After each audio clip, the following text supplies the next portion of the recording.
What's good, sports fans? Are you ready to elevate your live entertainment experience? Well, let me introduce you to SeatGeek, an amazing platform that connects you to your favorite events while saving you money. With SeatGeek, you can easily find tickets for sports games, concerts, and so much more, all in one place. The interface is user-friendly, making it simple to browse and compare prices. And one of the best features is the interactive seating chart. You can see exactly where you'll be sitting and how much you'll be spending, ensuring you get the best value for your money. But here's the best part. Check this out. By using my promo code, ChalkItUpSports, you can enjoy a one-time $20 discount on your first SeatGeek order. That's right, $20 off your first SeatGeek order. Imagine catching that thrilling game or concert without breaking the bank. It's a win-win situation.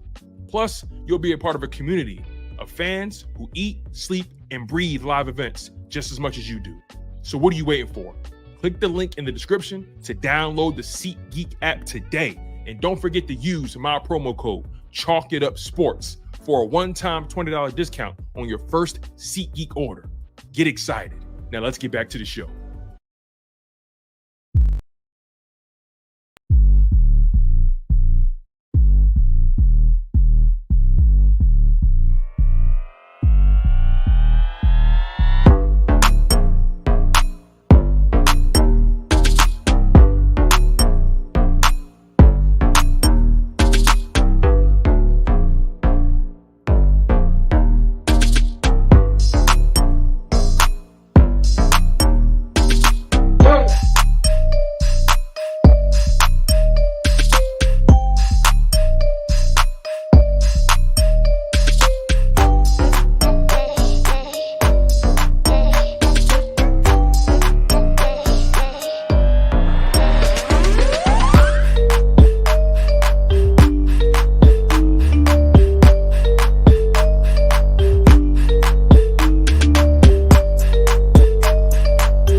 Yeah, it's Dallas week. It's Dallas week. It's Dallas week. It's time for that funeral. You dig me?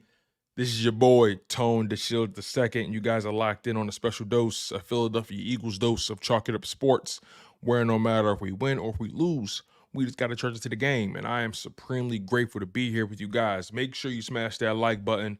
Make sure you smash that like button. No, by the way, make sure you smash that like button. It goes a long way.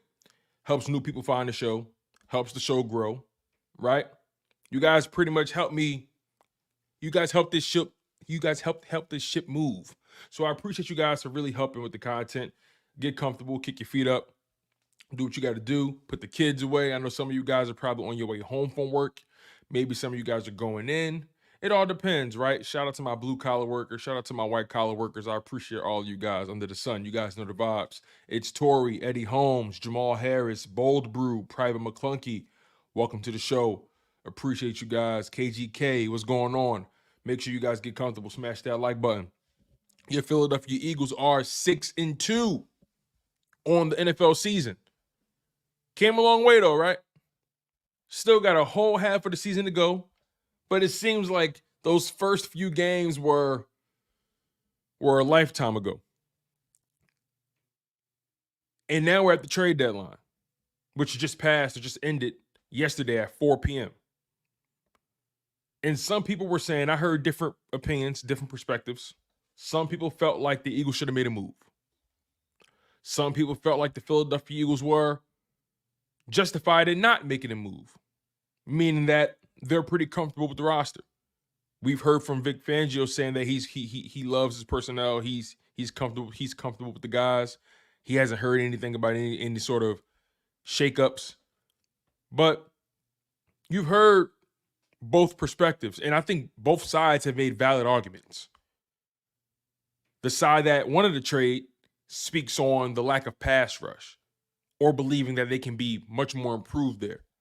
Granted, we've seen guys make their strides throughout the season. We've seen guys improve, right? Josh Sweat, 5 sacks in the past 5 games. Bryce Huff, he's played a little bit better. Kind of been quiet the past couple weeks, but he's been better. Nolan Smith has been better, especially in run support. Obviously Jalen Carter, Jordan Davis. I can go on and on, right? BG. They've been getting better on the D-line. They've been getting more pressure from the edge as of late. But some people felt like they could have been even better. They could have made a move or should have made a move. They should have moved heaven and earth to get the guy that they wanted. And remember, it takes two teams to tango. It takes two GMs to find that common ground when it comes to making a deal. So I'm sure Harry Roseman weighed his options. I'm sure he crunched the numbers and thought about, okay, what move can I make to really push this team over the top? Like what's a move worthy of my time, worthy of me giving up more assets? Some say make a play for Myles Garrett. The Browns weren't moving him. He's the franchise at this point. They're not moving him. Some people said, go get Max Crosby. They traded Devontae Adams. They still don't know who their quarterback is. They got Brock Bowers on offense, but on defense, all they have is Max Crosby. He's their franchise. They're not moving him. So any move other than that wasn't really impressive. So I was personally comfortable with Howie not making a move at the deadline. There was a point in time where I did have my concerns, my questions about the roster. S. Blunt, Eddie Holmes, you guys have listened to the show. You guys have watched the show. You guys know we voiced our concerns about this roster on many different occasions, especially through those first 4 games. We started breaking down where we're weak at, who needs to improve, who's underperforming, who needs more opportunities. We started weighing all the options here, and then we even questioned if this coaching staff would be able to spot the talent and allow the talent to play. We knew there were guys on this team that we felt, nah, he shouldn't even be on the field. I'm not gonna say any names, but you guys know who. I'll leave it up to you guys. So we were already thinking about, damn, what can we add? Who do we need to target? And then all of a sudden, coming out of the bye week, this team just shifts a gear. They start stringing together more consistent performances. You're seeing players that we criticize now playing at the level we expect, if not higher. So this roster has been, especially the defense, they've been a work in progress. And we knew that throughout. And we were willing to take the startup cost. We talked about it. I've seen all your comments. We all came to this conclusion that this defense is young, but and they're going to go through their growing pains. But we want the young guys to play more than anything. So trading for somebody would do what? Especially somebody who's established. Trading for that person would do what? Take snaps away from a Nolan Smith if you went edge.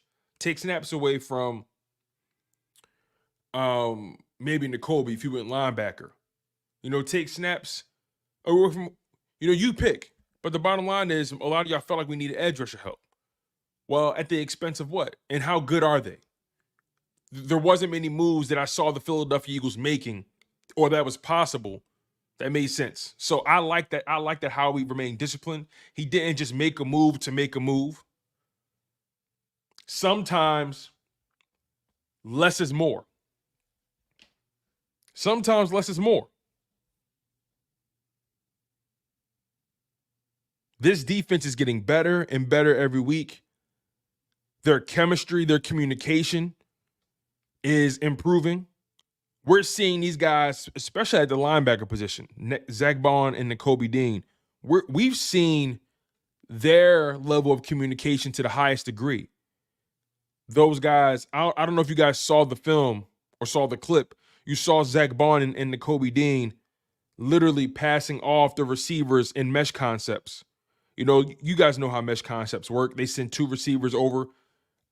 They send 2 receivers on cross routes, and they expect the DBs to kind of get lost in the traffic, and somebody's going to get open, right? They're just crossing each other. That's a mesh concept. And literally, Zach Bond and Nakobe Dean have done an amazing job at passing those receivers off and knowing what their responsibility is. Another situation, Cooper DeJean and Quinyon Mitchell, there was a moment in that game against the Jaguars where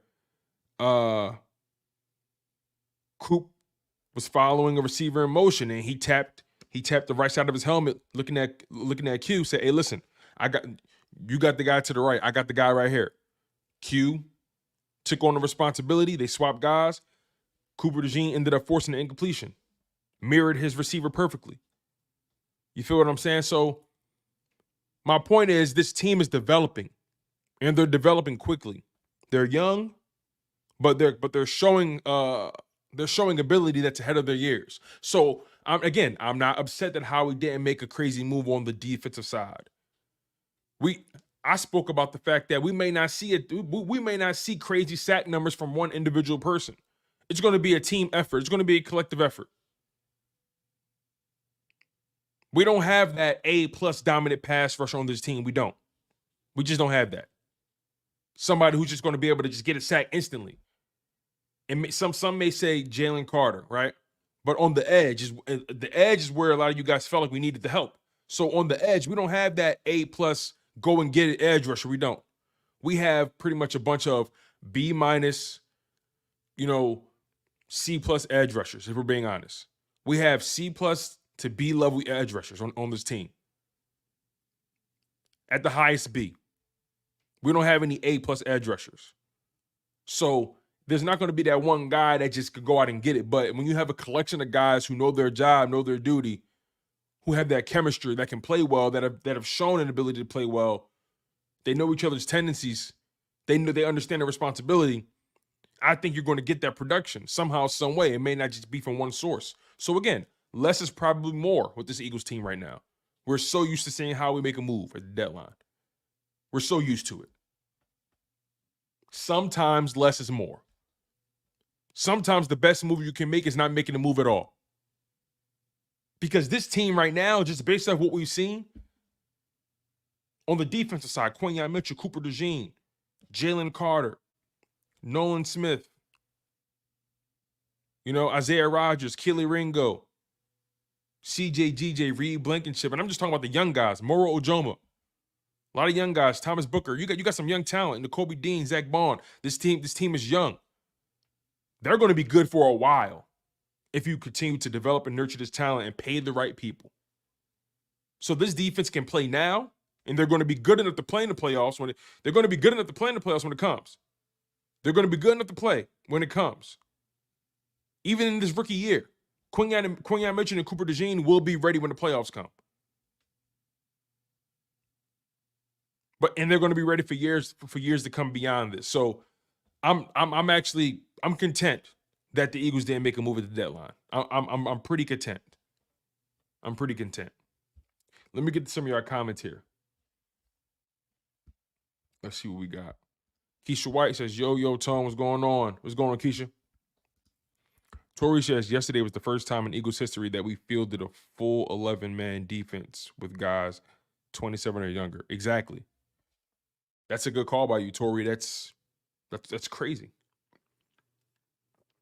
The Philadelphia Eagles they're very keen to go after the established veteran to kind of fast track things, especially on the defensive side.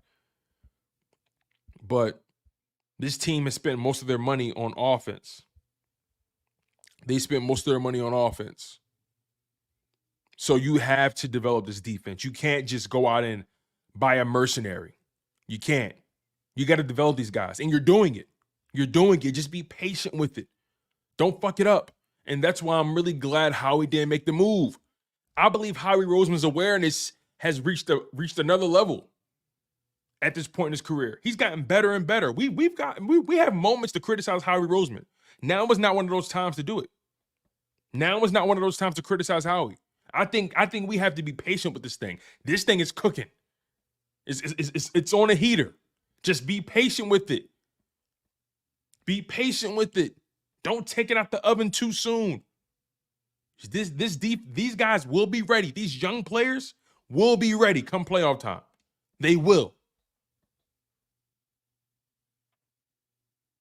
And some people will criticize the level of competition they played. Some people will criticize it.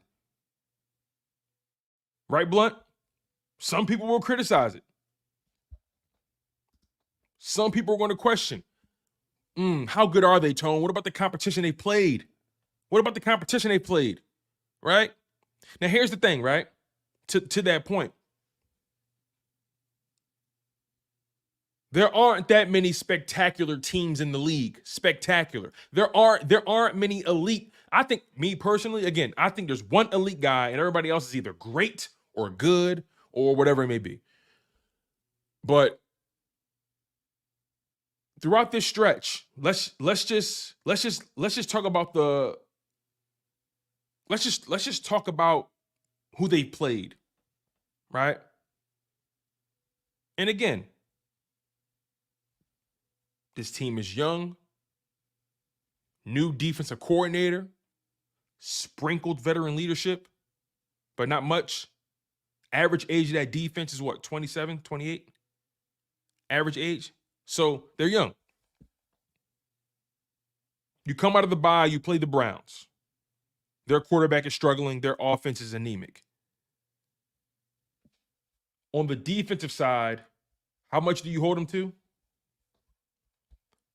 You hold the Browns to 16 points.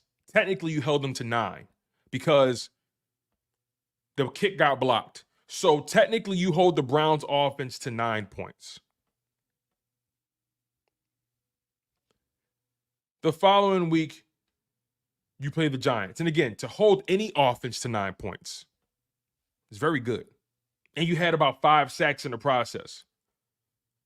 To hold any team to 9 points is very good. And to get 5 sacks is very good as well. I don't care who you play. So that's that. The New York Giants, you beat them 28-3. You hold them to 3 points. Again, to hold anybody to just 3 points is impressive in an NFL contest. You hold them to 3 points. They couldn't run the ball. That is impressive no matter who you play. And the Giants have been playing people. I've been watching these Giants games. They are playing hard as fuck. They are challenging teams. They are challenging teams. They just can't close. Or they're just so disjointed. Penalties at the wrong times. This Giants team, they play hard. You held them to 3 points. So Deshaun Watson, Daniel Jones, right? You look at the average Joe, you look at those quarterbacks and you say, they suck. You look at those quarterbacks and you say they suck. Fair enough. Fair enough. But now we get to Cincinnati. Remember, we said Cincinnati's the test. How will this team fare as they're currently built? Remember, we're assessing this team game by game. Where do we need to improve? Should we trade this guy? So on and so forth. The trade deadline is approaching. We get to week 8, Cincinnati Bengals week. We said to ourselves, we said to each other, this is going to be a big test for this defense because you're going up against a top 5 quarterback in Joe Burrow. We talked about this. Joe Burrow will test you. Will you be able to make his life complicated? Will you be able to force him into mistakes? Will you take advantage of his missed opportunities? Will you get the key stops and key moments? Will you be able to survive the momentum shifts? Will you be able to survive him going on a run? We questioned that. And the game started off a little shaky for the defense. The Bengals, they were immaculate on third down. Joe Burrow was lighting things up in the first half, especially on third down. He was. But that defense played well enough. They played well enough to hold Joe Burrow and those Bengals to only 10 points in the first half. 10 points, I believe, right? Yes, 10 points. And Cincinnati dominated time of possession. So although Joe Burrow was having his way on third down, you made key plays at key moments to either force a field goal, to force a punt, because there weren't many possessions in that first half for either offense. In the first half of that game, Bengals went touchdown, field goal, missed field goal. So defense started to build that wall up a little bit. Okay, no touchdown, but field goal attempts. Okay, you can live with that. That's the brand of defense for Vic Fangio. They missed the field goal, and it's 10-10, basically. You go into the second, you go into the second half, and now you're more aggressive. You're stronger on third down. You're stronger in the short down and distance. You're forcing turnovers. Joe Burrow still was running a lot in that game. But to hold Joe Burrow, someone who came out the game hot, to hold him to 234 yards, 1 touchdown, 1 interception, that's a win. And you win the game?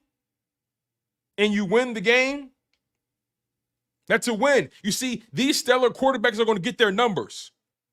But you have to make them work for it. And you got to score. And things worked out for the Eagles in that game. The offense scored, and the defense got key stops and forced turnovers. So that was the game. We questioned, do we need more? Should Howie Roseman make a move?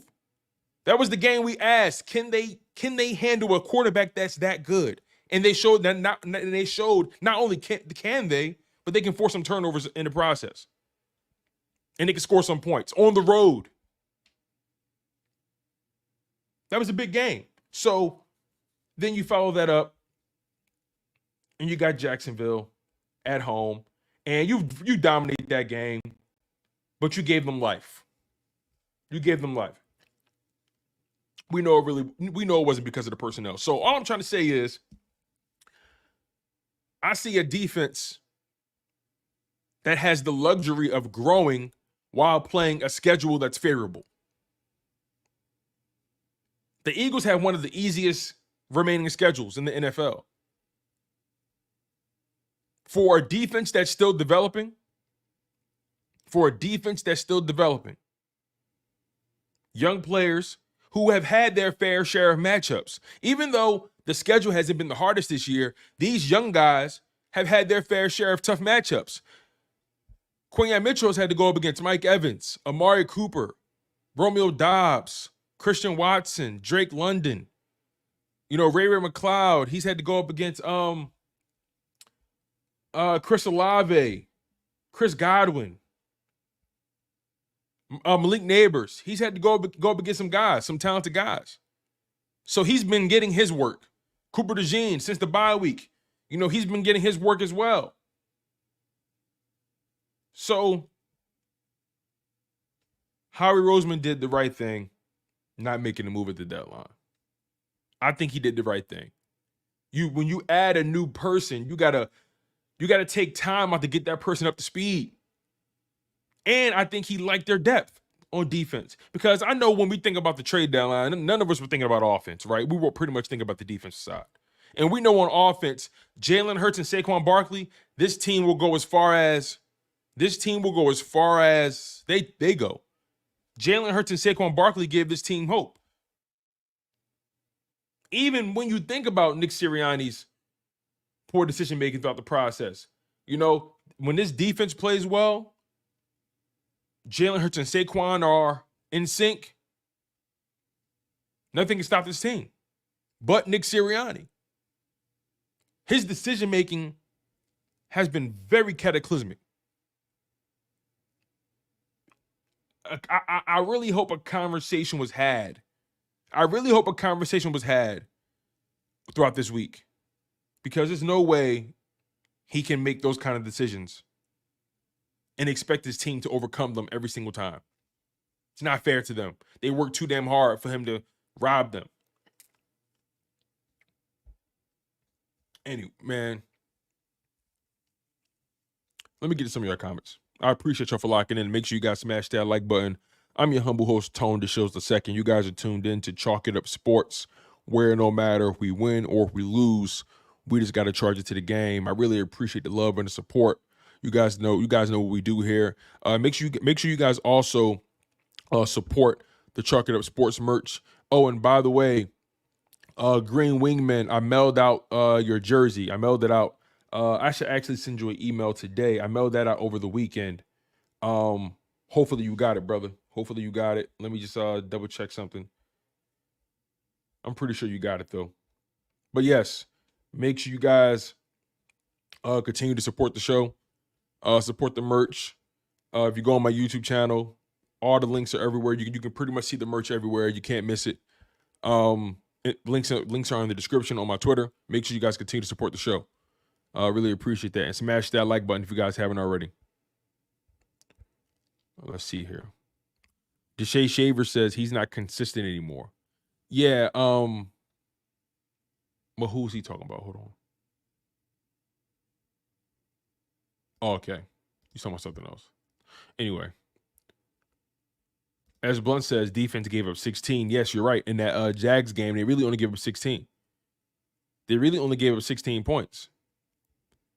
Special teams has been playing well. You know, forced a turnover, a big one. Shout out to Sidney Brown and Keely Ringo for recovering. Infamous 2K says we got the best corner in the NFC East. AJ got trouble. Hey, listen, man. I do let me not be facetious or disingenuous. I respect the move and I like the move for you guys. I really do. I think that's a good move. It's a move that helps you now and later. He's still in his prime, I would say. Lattimore is what, 28, 29, something like that, if I'm not mistaken, 28, 29. So he's very much in his prime. I think the only question about him is, just staying healthy. He has battled injuries here and there. I don't think he's battled anything too significant, right? But the only question about him is just staying healthy. And I don't see why he shouldn't be able to. And he's in a situation where they're competitive, they're winning. He does bring an edge to that defense.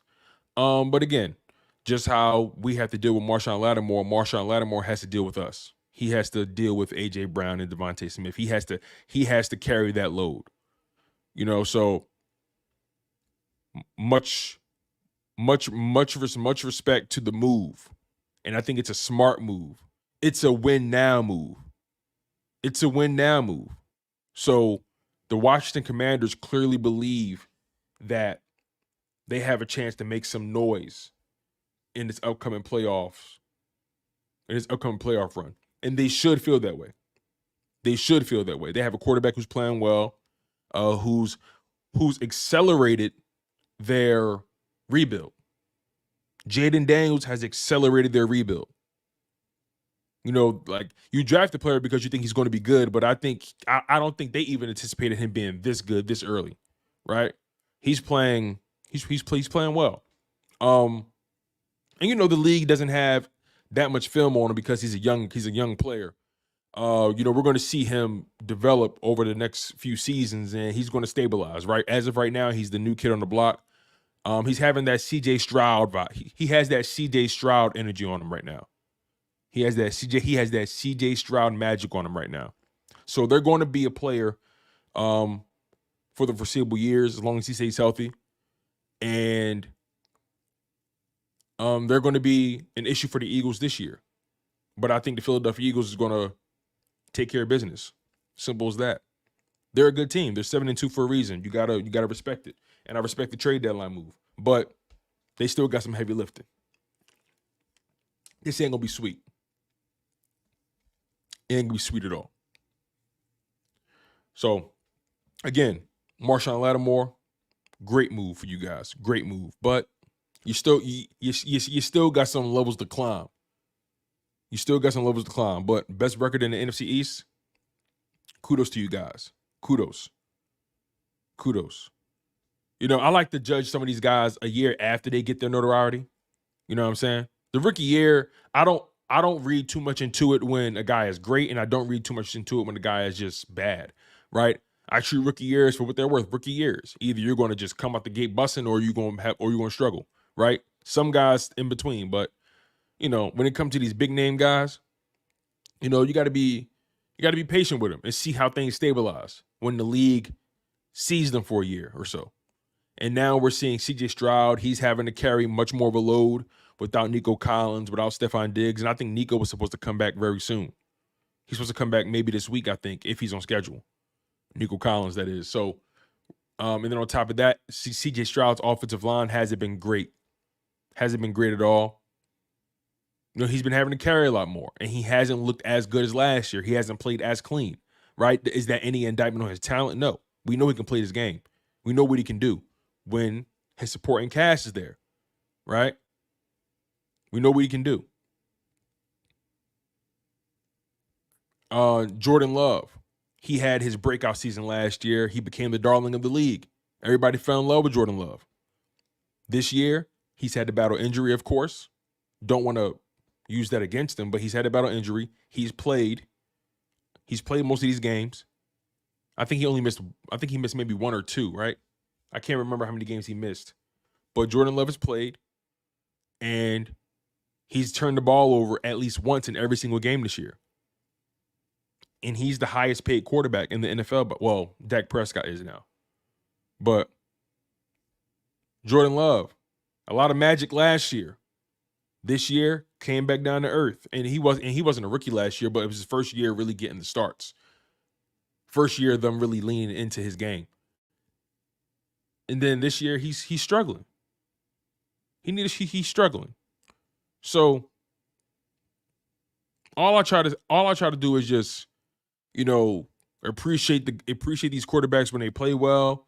Try to be empathetic when they don't play well. Try to look at the circumstances.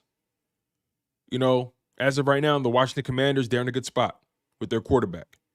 And he's going to continue to have to deal with the ebbs and flows of an NFL season and an NFL career. You know, and the Philadelphia Eagles, their quarterback, Jalen Hurts, he's been criticized a lot because he's had to face the ebbs and flows of his career. Being at the top of the mountain, being doubted, having to rebuild his reputation, rebuild himself, you know, had to regain some confidence, clean up his turnover issues, and now Jalen Hurts is playing top 10 quarterback football. He's playing Jalen Hurts is right now he's in playoff form. Saquon Barkley, playoff, like these guys, this team, they found their stride. And Jalen Hurts, he benefits from A.J. Brown. He benefits from Devontae Smith. He benefits from all these guys.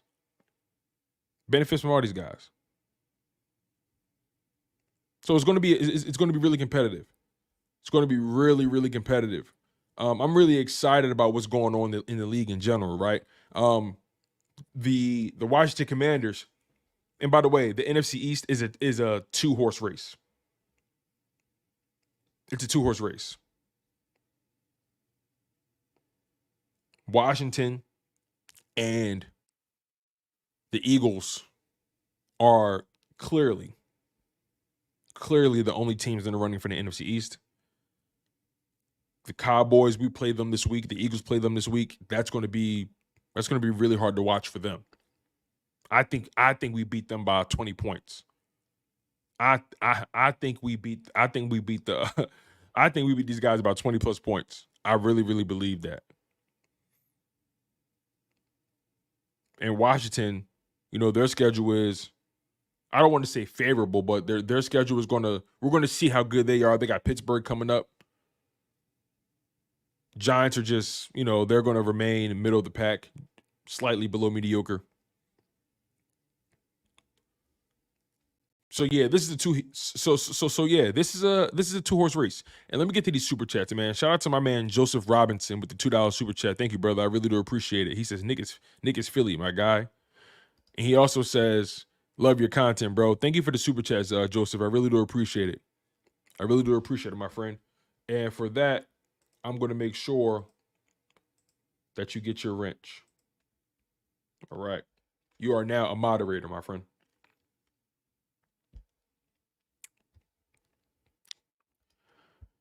Now, like I said, the NFC East is a two-horse race. Dallas is going nowhere fast. Dak Prescott, he's on IR with a hamstring. Jerry Jones wants people to still believe that they're going to be relevant, that they did nothing at the trade deadline. They traded for a wide receiver, Jonathan Mingo. I mean, okay. You know, Micah Parsons, you know, he's still recovering from injury. They may get him back this week. DeMarcus Lawrence, I don't know when he'll be back. Trayvon Diggs, You know, he got into it with a reporter, but they pieced it up. But it's just so much surrounding.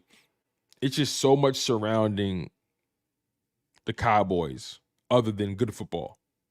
They can't stop the run. They can't run the ball. Ezekiel Elliott missed the team meeting, was disciplined for that. They had Dalvin Cook on ice all damn season.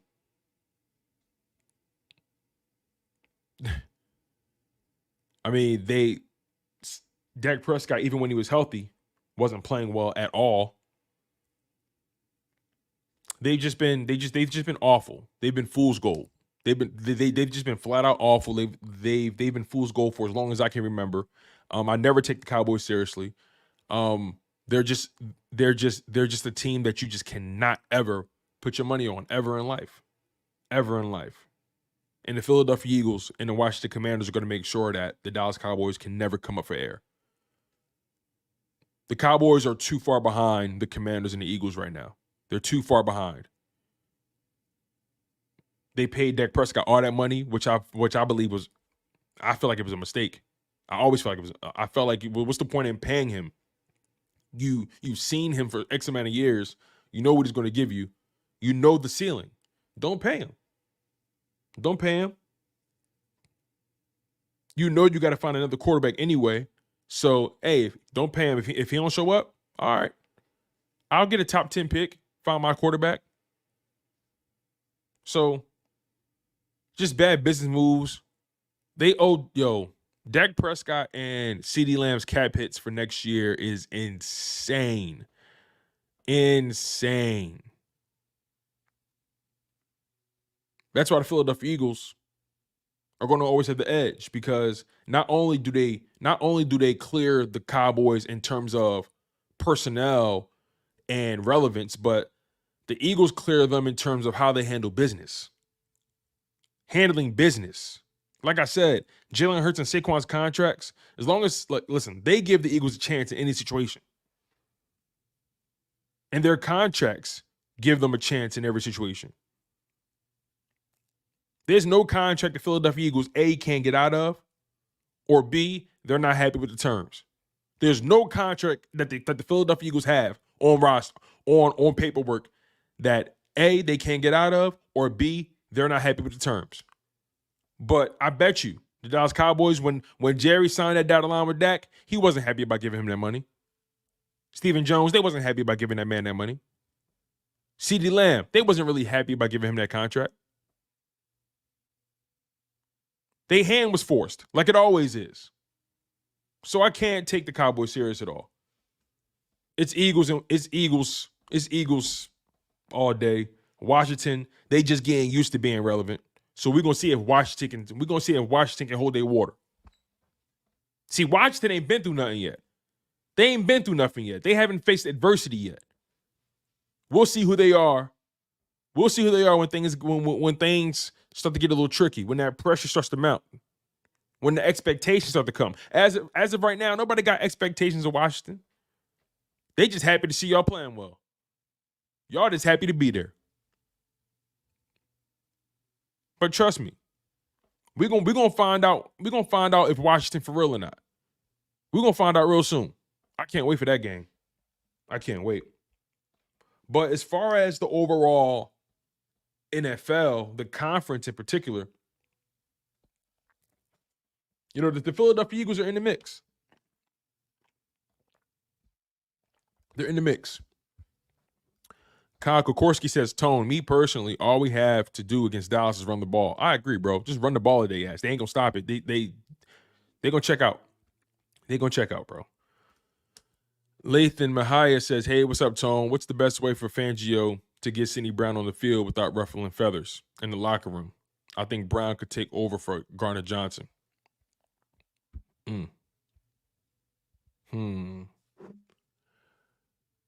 That's a good question. Look, Sidney Brown is a safety. He's a safety. He's athletic. He closes. He's solid on the sideline. He's athletic as hell, fast as hell, tackles hell, throws his body around. I wouldn't mind seeing Sidney Brown on the field in some big nickel situations, I feel like that'd be cool. Big nickels when you got 3 safeties on the field. So I would love. Now, I think that'd be a situation you can get them going in, right? You take one linebacker off the field, you add another safety. That allows him to play free, play downhill, fill in the run gaps, maybe make a play.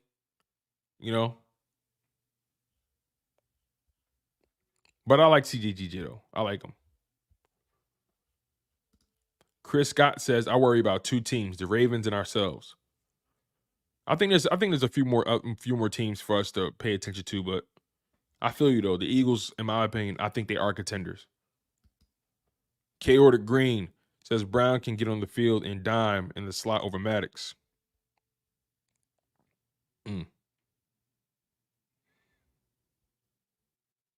You could do that. You could definitely do that. Shit, I don't see why Keely Ringo won't be in that spot.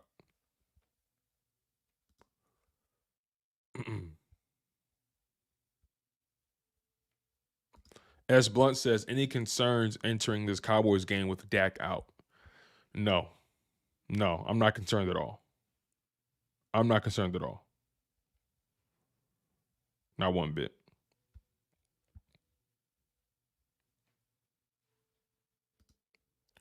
Alex O says, A.J. Brown and Dallas Goedert practice today. Yes, Alex, you're actually correct. A.J. Brown and Goddard practice today. Remember A.J. Brown went out at halftime with the knee injury. He came out of the tunnel, ready to play. But then before the offense even made it to the field, he decided to, go back to the locker room, and they just say, yeah, let's put him on ice. And they did a good job. Maybe he said something, or maybe the team decided, nah, let's not force it. Maybe he tried to do a move and he felt like, nah, it's not stable. So they did the right thing, sitting A.J. Brown down. He's practicing this week, like you said, Alex. Dallas Goedert, same thing. I think we see Dallas Goedert this week. I think we see A.J. Brown this week. Again, this is a game where I feel like you could run the ball, impose your will, kill them in the play action. Just like, it's so easy to beat the Cowboys right now. They're vulnerable. They're disjointed.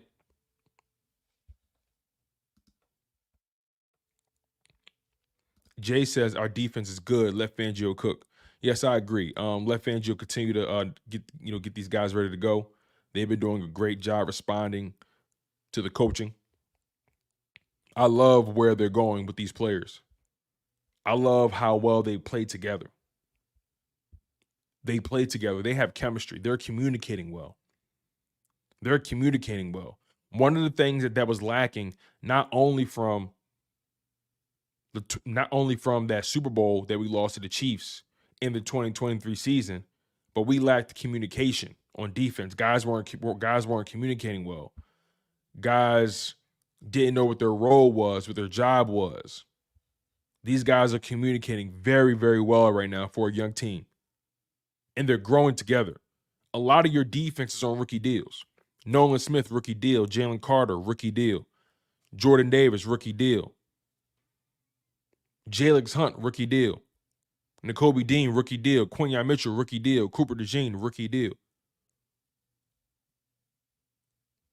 Then you got CJGJ on a 3-year deal. Reed Blankenship is on a 1-year deal right now. Darius Slay, I think he has 2 years technically left, but I doubt the Eagles keep him beyond this year. Milton Williams is technically still on his rookie deal. Will they pay him? I think this defense is doing exactly what they should be doing. They're trending in the right direction, and they're developing. I think this defense is going to be. I think the Eagles got potential to have one of the best defenses in the league. I really do. I really, really do.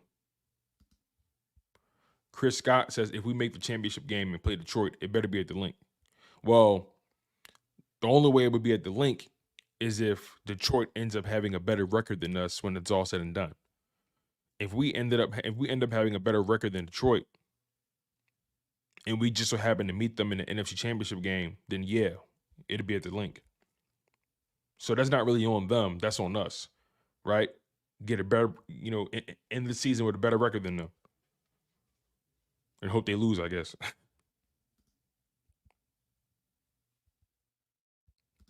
Chris Scott says CD against Slay. Slay is playing.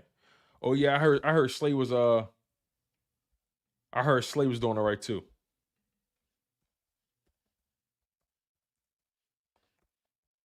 And we don't know if CD's gonna play. He messed up his shoulder. So yeah, Darius Slay is back. AJ Brown is back.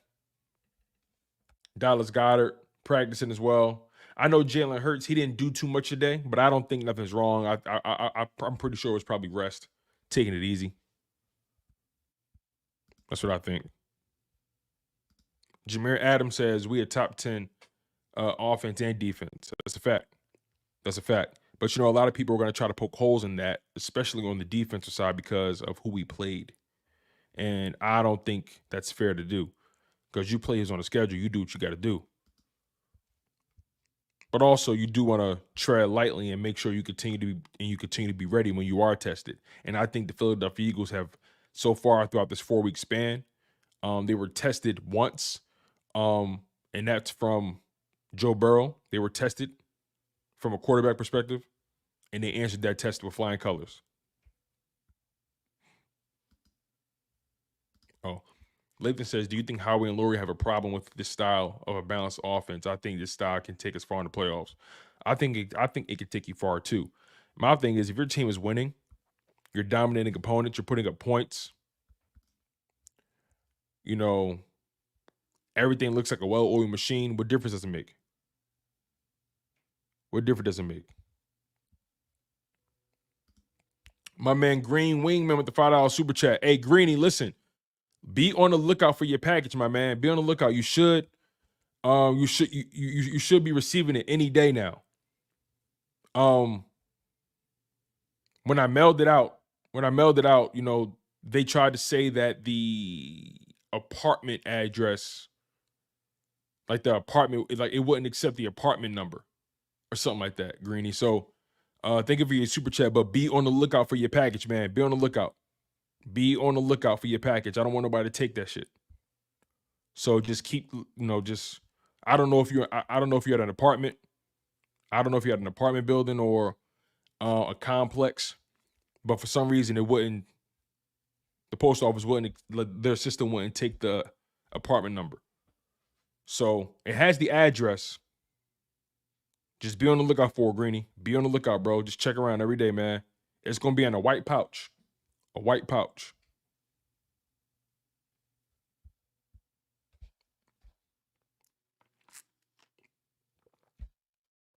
All right. He says, happy we didn't participate in the trade deadline. Howard's midseason pick has never been good. Let this young core cook and flourish. Yeah, I agree 100%. I agree 100%.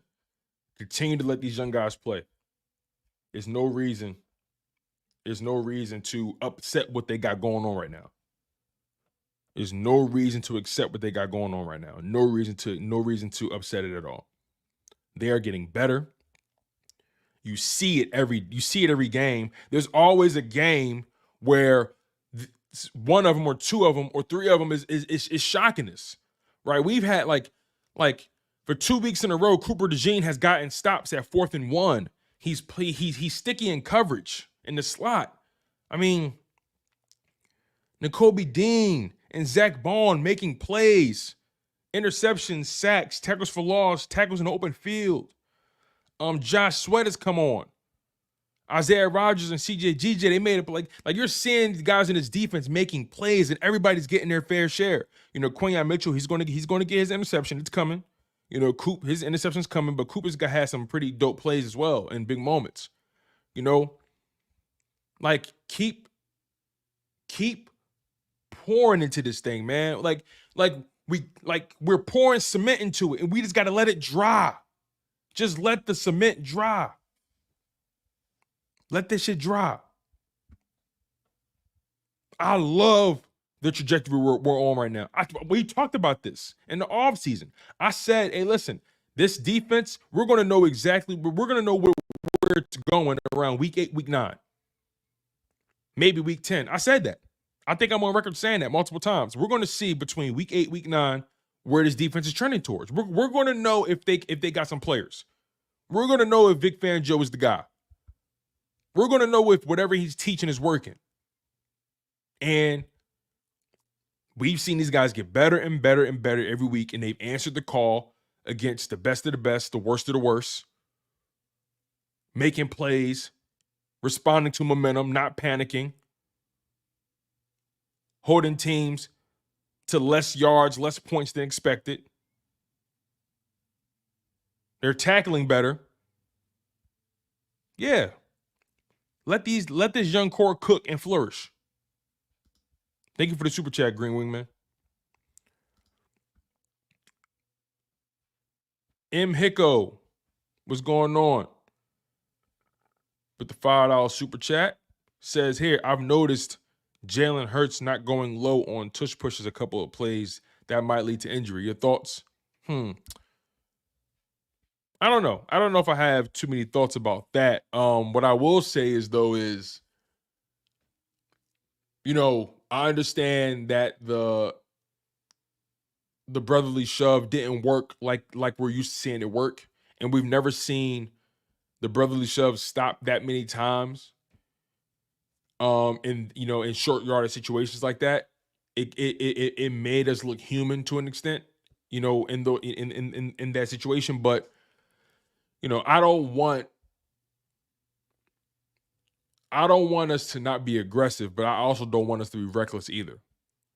And my mindset has always been, you got Saquon. Give him the ball in those situations. It's a short yardage situation. Line that shit up and let Saquon get it. You think Saquon not gonna get 1 yard? So I've even talked about this at the beginning of the season. I'm ready for us to move away from brotherly shove for a while. I'm not saying it shouldn't come up in like a, obvious situation, right? But I feel like we use it too much. We use that shit way too much, and it's exhausting. We use it to the point where I feel like it's a part of the game plan. And that's a problem for me. That's a problem for me.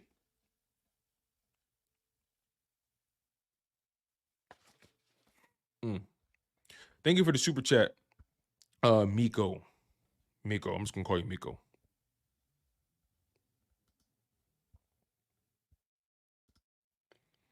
Eric R says, Q, Dijon, the Georgia boys are popping. BG is whooping Father Tom.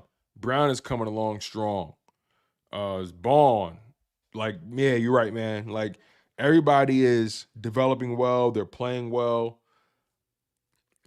They're executing at their responsibilities at a high level right now. I think that's what's really important. Seeing these guys respond to the coaching.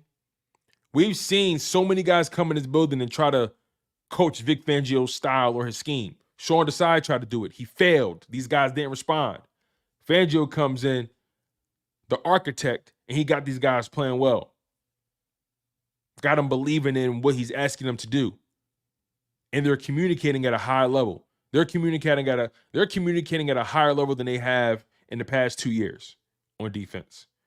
And you got young guys stepping up, Eric. You're right about that. Like, young guys. Harry Roseman is phenomenal at his job. As Blunt says, I know Cooper Rush is not great, but I don't want to completely sleep because he makes steady and safe throws. True. I understand your perspective. You don't want to just overlook Cooper Rush, right? I mean, he did go 4-1 last year. Or was that 2022? He went 4-1 in 2022. We beat him. Made him look more human. But I think Vic Fangio was going to force Cooper Rush to make perfect throws. He's going to force Cooper Rush to have to play or to have to go on 10, 12, 14 play drives.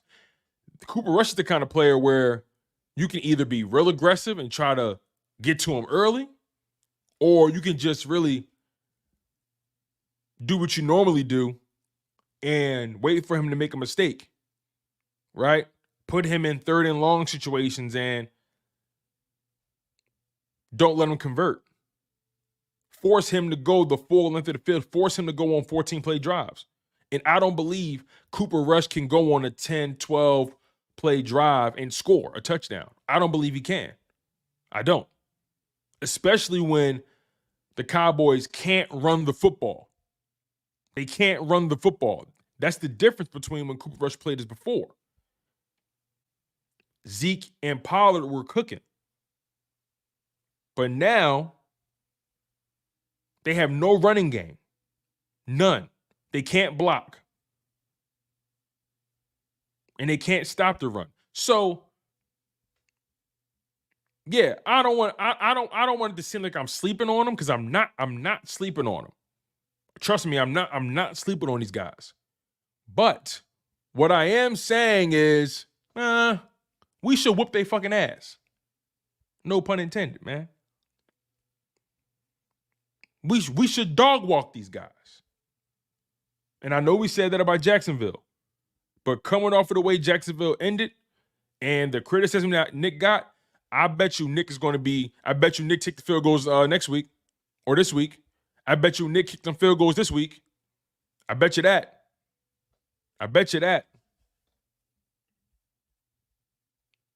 And honestly,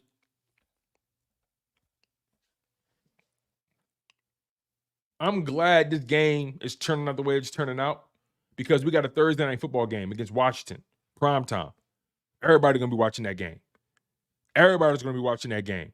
Eagles, Commanders, Thursday night. Battle for the NFC East. Everyone's going to be watching that game. So,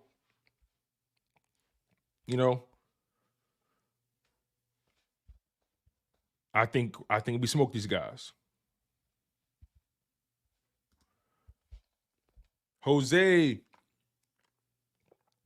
Serrano says, like you mentioned earlier, the youngsters communicating on the field of play is key. Absolutely, my friend. They're communicating very well, especially to be that young. JJ Irvin says Jalen's got to get more time. I think it's coming. I mean, you got guys out there playing well. And because Bryce Huff got hurt, you may see Jalen Hunt get more snaps. You may see that. So just keep your eye out for him. K. Green says Dallas's defense that year, he's talking about 2022. Dallas's defense that year went stupid. He ain't got that in his pocket. Just got to play our game as we've been doing. I agree with you 100%, Chaotic. Play our game. Do what we do, and we win that game. Do what we do, and we win that game. Simple as that. You ain't got to overcomplicate it. You ain't got to overcook it. They can't stop the run. They get scored on like crazy. Their red zone defense is whack. Red zone offense is whack. Dak Prescott not playing. CeeDee Lamb is dealing with an AC joint injury. So if he plays, will he even be 100%? Right? Offensive line is in shambles. They're they can't insulate Cooper Rush the way they did before. He was surrounded by so much talent before. All he had to do was kind of come in and don't fuck it up. Now, that's not there anymore. That's not there.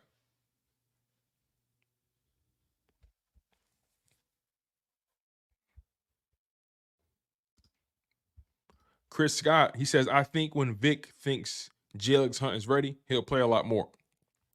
Yeah, and again, Bryce Huff, apparently he's dealing with something. According to Vic Fangio, he got hurt. So that's why Bryce Huff only played 6 snaps in that game. Some people thought he got benched, but he got hurt. I think we're going to see more Jalen Hunt, because of that alone. JJ says, I'm glad Jacksonville came out the way they did. Learn from it now, not later. Yeah, Yeah, man, we should have whooped their ass though. But that kind of game keeps you on your toes, though. It keeps you on your toes. It reminds you that, hey, we good, but let's not get too cute. So maybe that game happened at the right time. Maybe it happened for a reason. And I'm not saying I'm not giving Nick Sirianni credit at all for this shit. He's an idiot for making some of the decisions he made. But I do give him credit for getting his team ready. More credit than other people want to give him. Regardless, he has to preach a message, and they got to respond. Simple as that. He has to preach a message. He has to get on the same page with his coaches, his coordinators and position coaches. They got to be on the same page, and they got to change or alter the way they deliver a message to make sure they get guys going. So I do give Nick Sirianni more credit than other people want to give him, but I also give him credit for being a dope too in mid game, not taking the points. So yeah, it could have been avoided, but it happened the way it happened. And Jacksonville fought back, and it sharpened the sword of the Eagles. It put them in another unique situation, and they responded and they made plays. Things happen for a reason. I definitely believe that, though, JJ. I definitely believe that.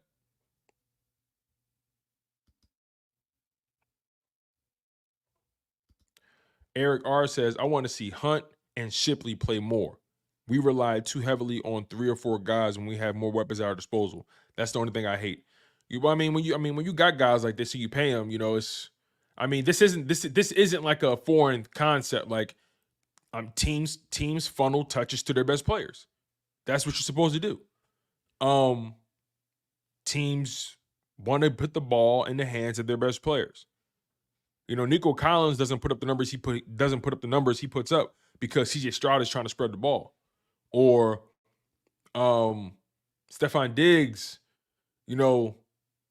doesn't get the numbers he puts up because at a time Josh Allen or Kirk Cousins was trying to spread the ball around. So Tyreek Hill and Jalen Waddle, they don't get the numbers they get because Tua is trying to spread the ball around. So yeah, like, I do understand the running back angle of it because I wanted more from Kenny Gainwell in that Jags game, and I didn't get it. One person who disappointed me in that Jags game that no one's talking about is Kenny Gainwell. He should have been able to. Kenny Gainwell should have been able to relieve Saquon much better. He should have been able to do a better job at giving Saquon breaks.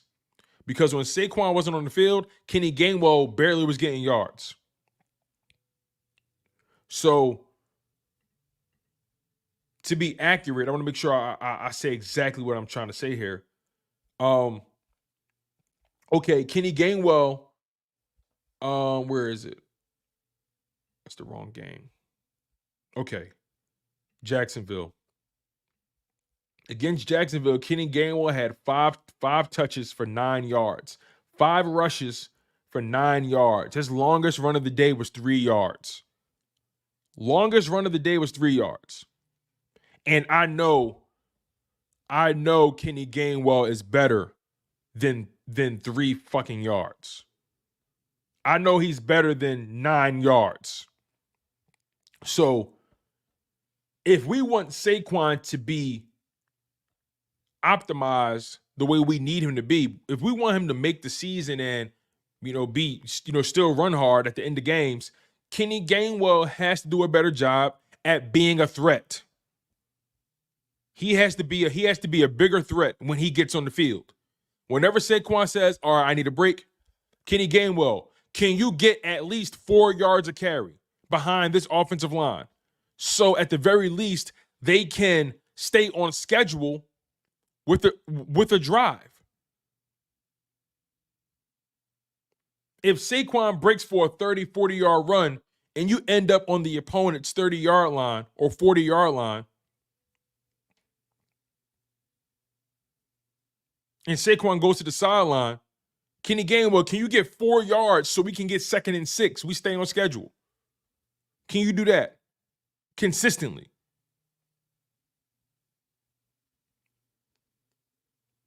That's what I'm looking for from Kenny Gainwell, to be a steady reliever.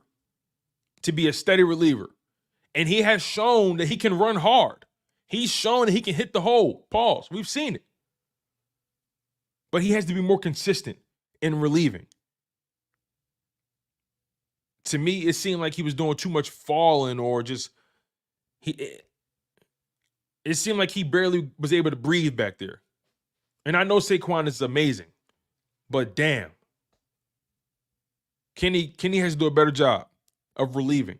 And if Kenny can't do it, get Will Shipley on the field.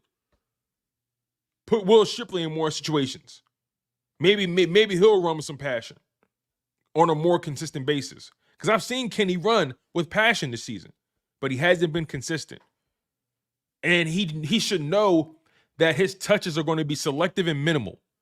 So stay on schedule so this one-headed monster we have with Saquon can turn into a two-headed monster. And not only do teams got to account for him, but they got to account for you, giving them an additional 35 to 55 yards on the ground on 5 or 6 touches. You feel what I'm saying? Average 4 yards a carry, Kenny. That's all you got to do. Average behind this offensive line. When Saquon is averaging, I think, 2 or 3 yards before he gets touched. He's averaging about 3 yards before he even gets touched. Kenny, what are you averaging before defenders get to you? What are you averaging? 1 yard? 2? You got to take advantage of this offensive line.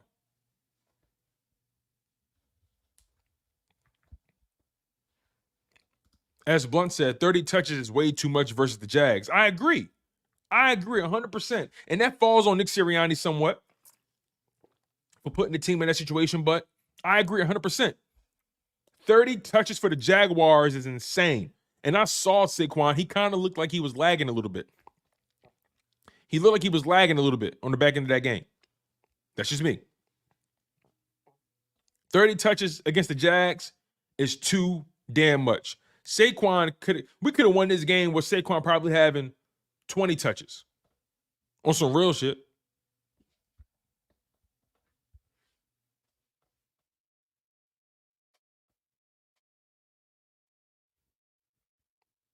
Let's see here. Rome Robinson says, imagine if we traded for A.J. Dillon at the deadline. I like A.J. Dillon. Just got to stay healthy. But I like him. Big Hurt Season says we need to use Shipley at times. I agree, but I like Will Shipley. He runs hard. He runs like he's trying. He runs like he's trying to prove a point. I like that. Alex O says I don't think Gainwell was coming back after the season. Well, I mean, I've already come to that conclusion. I knew that before the season started. Private McClunky says, Tone, if we were to trade Huff and we just paid him, why can't we do that with Bradbury? Because I remember people saying the cap, but it's the same with Huff.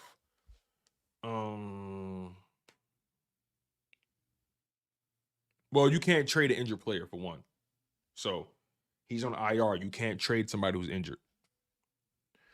As far as trading Huff goes, I heard that was a rumor, but apparently that wasn't really the case. So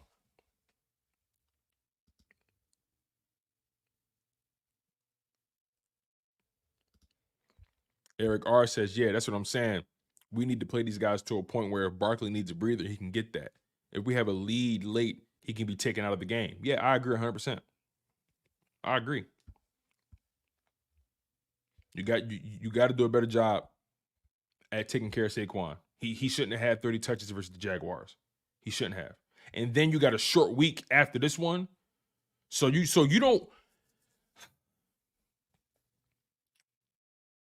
want to play with your food against the Cowboys. You don't want the Cowboys game to turn into a dogfight. So I understand S. Blunt's perspective. You don't want the Cowboys game to turn into a dogfight. You want to put them out of their misery before the fourth quarter even comes. You want to put Saquon on Barkley for the whole fourth quarter.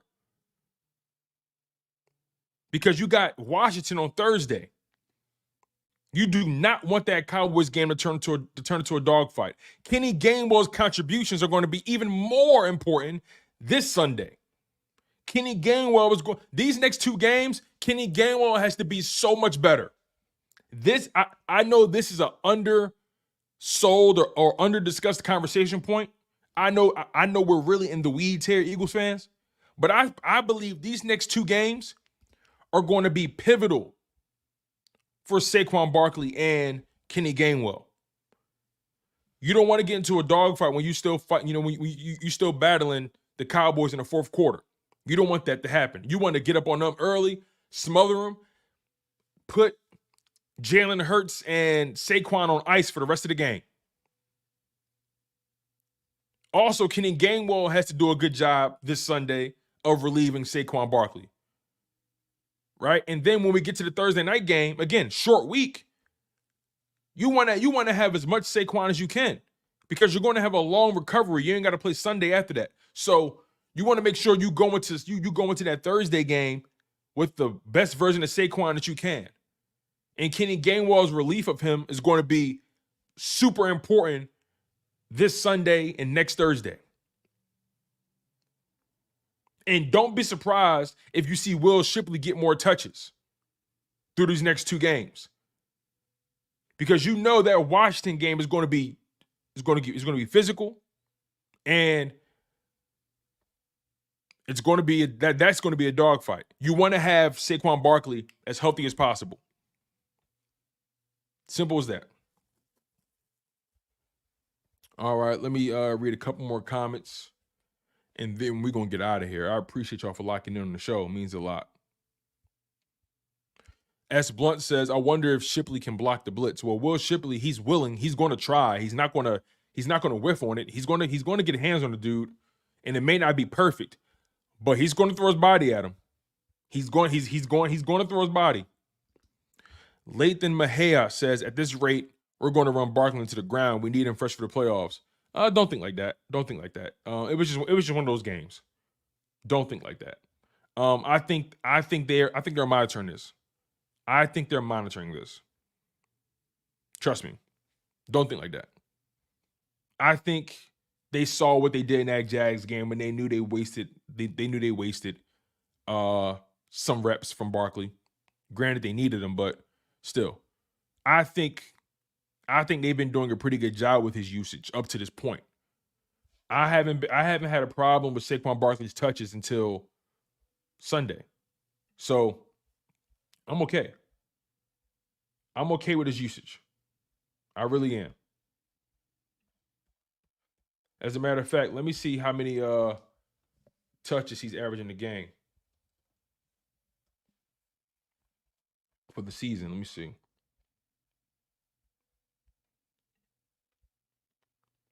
So,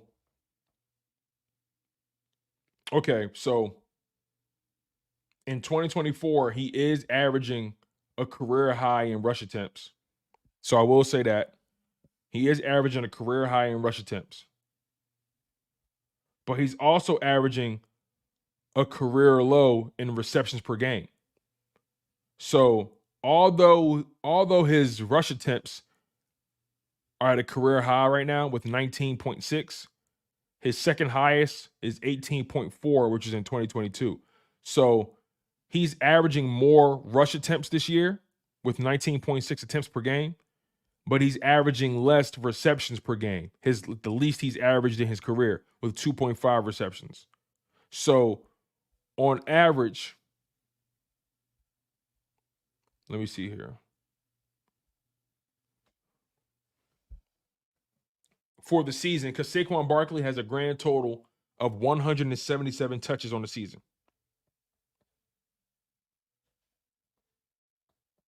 As of right now, Saquon Barkley is averaging 22 touches a game. 22 touches a game he's averaging, with primarily 19 of them being rush attempts and 3 of them being receiving attempts. 2 being receiving attempts. So overall, like I'm not tripping about it because he is that kind of player. He can do a lot for you. You just don't want to abuse it. You don't want to abuse it in games where you don't got to abuse it in. Simple as that.